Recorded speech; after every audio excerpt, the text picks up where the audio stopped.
খালি পকেটে, খালি মানিব্যাগে ঘর থেকে বের হবেন, ভরা পকেটে আপনি ঘরে ফিরবেন ইনশাআল্লাহ।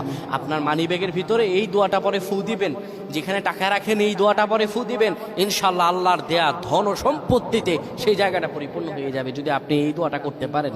এক ভাই সৌদি আরবে থাকেন, উনি এই দোয়াটা পরে ফজিলত পেয়েছেন, আল্লাহর কসম করে বলেছেন উনি তার ফজিলত পেয়েছেন। শুধু তাই নয়, পৃথিবীর বুকে অসংখ্য মানুষ আল্লাহর ওপর ইয়াকিন করে এই আমলগুলো করেছেন এবং ফলাফল পেয়েছেন। আপনিও পাবেন ইনশাআল্লাহ।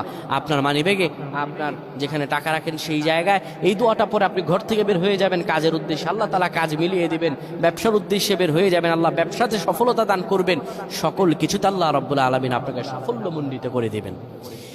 এই দোয়াটা আপনারা পড়বেন, মানিব্যাগটা হাতে নিবেন, কিংবা যেই জায়গায় টাকা রাখেন ওই জায়গাটার মধ্যে আপনি এই দোয়াটা পরে ফু দিবেন।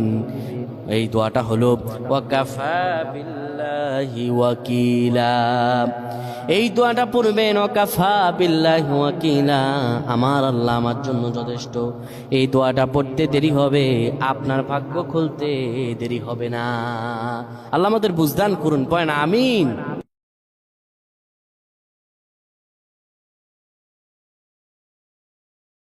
রাজ্জাক মামা বলছিলাম সৈয়দপুর মেলা থেকে, কেমন আছেন? ভালো মামা। মামা আপনাকে টিকিট কিনেছিলেন? জি মামা। গরম খবর আছে, আপনার নাম কি? নাম বাবুল হোসেন। বাড়ি কোথায়?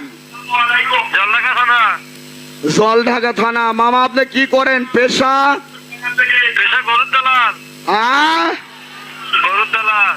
মামা কালকে 5 কেজি গরুর গোস্ত নিয়ে চলে আসবেন, কারণ আপনি পেয়েছেন মোটর সাইকেল। খুশি তো?